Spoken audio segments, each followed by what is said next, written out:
21 तारीख को यानी 21 अक्टूबर को कोईलबेड़ा थाना क्षेत्र के गोमे में एक नक्सली और पुलिस के बीच मुठभेड़ होती है और जिसमें पुलिस दावा करती है कि उन्होंने 2 नक्सलियों को मार गिराया है और बहुत सारे हथियार भी बरामद किए गए हैं। पर आज उसी कोईलबेड़ा ब्लॉक के बेचा घाट में यहाँ पर आप देख रहे हैं कि यहाँ पर भीड़ एकत्रित हुई है और इन्होंने पुलिस पर आरोप लगाया कि वो जो इनकाउंटर किए थे वो फर्जी इनकाउंटर है।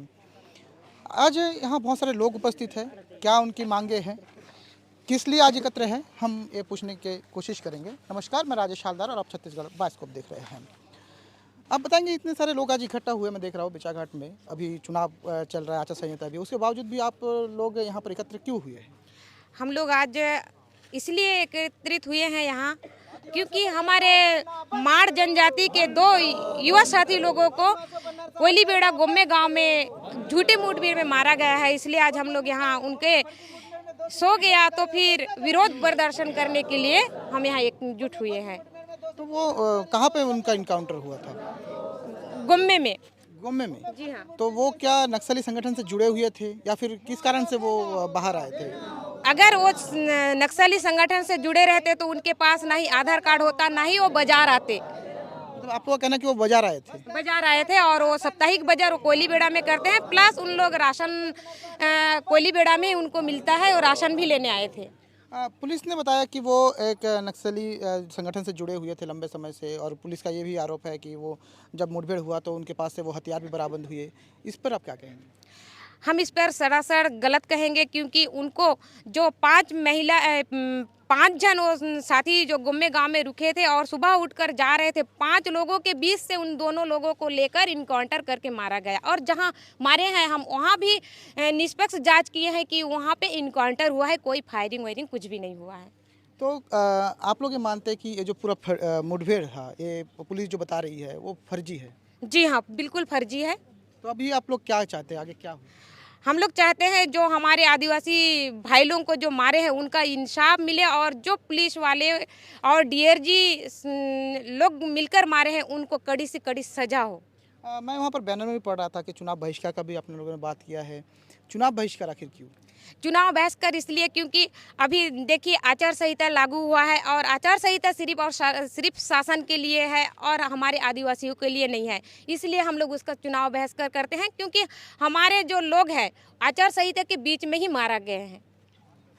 मैं नक्सलवाद का समर्थन तो नहीं करता, पर आज इतने सारे लोग अब देख रहे हैं, वो 2 लोगों के इनकाउंटर होता है, जब पुलिस कहती है कि इनकाउंटर हुआ है, उसके विरोध करने के लिए यहाँ पहुँचे हैं। इनका साफ तौर पे कहना है कि वो ग्रामीण थे, ना कि नक्सली थे। और जब इतने सारे लोग किसी के लिए आवाज़ उठाते हैं तो कहीं ना कहीं हमारा भी वहाँ पहुँचना ज़रूरी हो जाता है और मीडिया होने के नाते हमारा भी कर्तव्य बनता है कि हम आप तक इनकी जो बात है उसको पहुँचाएँ। और आप क्या कहना चाहेंगे इस पूरे आंदोलन के बारे में जो आप लोगों ने शुरू किया? बिल्कुल, जो गाँव में जिस प्रकार से आदिवासियों को फर्जी मुठभेड़ के नाम से जो मारा गया, बिल्कुल ही निंदनीय है। ये सिर्फ गाँव में ही नहीं, ये पूरे बस्तर में इस प्रकार से आदिवासियों को यानी बेगुन आदिवासियों को फर्जी नक्सल के नाम पे मारा जा रहा है। इसलिए पूरे समाज, आदिवासी समाज इससे आक्रोशित है। आने वाले आचार संहिता के बाद इससे बड़ा उग्र आंदोलन होगा अगर हमारी मांग पूरी नहीं होती है तो। कांग्रेस सरकार सत्ता में आने से पहले कहती थी कि जो फर्जी मामलों में जो आदिवासी जेल में बंद है उनको भी रिहा करेगी, और उसके बाद आप आज इस स्थिति में आंदोलन कर रहे हैं कि इनकाउंटर जो हुआ है वो फर्जी तरीके से होता है, तो इसमें आप क्या कहना चाहेंगे? बिल्कुल ये फर्जी है। जहाँ पर लोग क्योंकि इस घटना में क्या हुआ, उनके जो साथ जो महिलाएं थी उनसे अलग कर उनको यानी अलग कर ही उनको ही मारना, और जहाँ पे मुठभेड़ हुई उनका पुलिस का दावा है कि मुठभेड़ हुआ करके, और वही से उस स्तर पे समाज के प्रतिनिधिमंडल में जाके देखा गया कि 2-3 फीट यानी गोली नीचे गया हुआ है और निकाला गया है। क्या इस प्रकार से मुठभेड़ होती है? और साथ ही उनके पास आधार का राशन कार्ड भी है, अगर नक्सली होते उनके पास तो नहीं होती। और साथ ही साप्ताहिक बाजार क्यों जाते हो? वो जाते नहीं है। इस प्रकार से समाज के पास भी तथ्य है, उनके पास समाज के पास एविडेंस है, इसलिए समाज इस पूरे घटना का निंदा करता है और साथ ही साथ इंसाफ की मांग करता है। और साथ ही सर्वोदय समाज के साथ ये भी मांग है कि उनके जो मुआवजा दिया जाए, और दोषी डीआरजी है, बस्टर पार्टर, उन पर कड़ी से कड़ी कार्रवाई समाज का प्रमुख मांगे हैं। तो यहाँ पर इकट्ठा हुए आदिवासी समाज के यहाँ युवा देख सकते हैं आप, महिलाएं यहाँ पर आई है, बच्चे के साथ यहाँ पर महिलाएं, छोटे छोटे बच्चों के साथ यहाँ पर महिलाएं पहुँची, बड़े बुजुर्ग पहुँचे हैं, और सब कहीं ना कहीं जो मुठभेड़ हुआ था गोमे में उसको फर्जी बताते हुए जो मारे गए हैं उनको उनके परिवार को 50-50 लाख रुपए का मुआवजा और उससे पूरे मामले की निष्पक्षीय जांच और दोषी अधिकारियों पर कार्रवाई करने की मांग ज़रूर कर रहे हैं। अब ये जांच का विषय है कि वो ग्रामीण थे या नक्सलियों से जुड़े हुए थे, पर फिलहाल यहाँ पर जो लोग हैं वो एक ही मांग को लेकर यहाँ पर एकत्र हुए हैं कि इस पूरे मामले की, इस पूरे इनकाउंटर की जांच जो है वो निष्पक्ष होनी चाहिए और वाकई होनी भी चाहिए। नक्सलवाद को ख़त्म करना चाहिए, ख़त्म होना चाहिए और ख़त्म करने के लिए सरकार के जो भी कदम है वो उठाना चाहिए।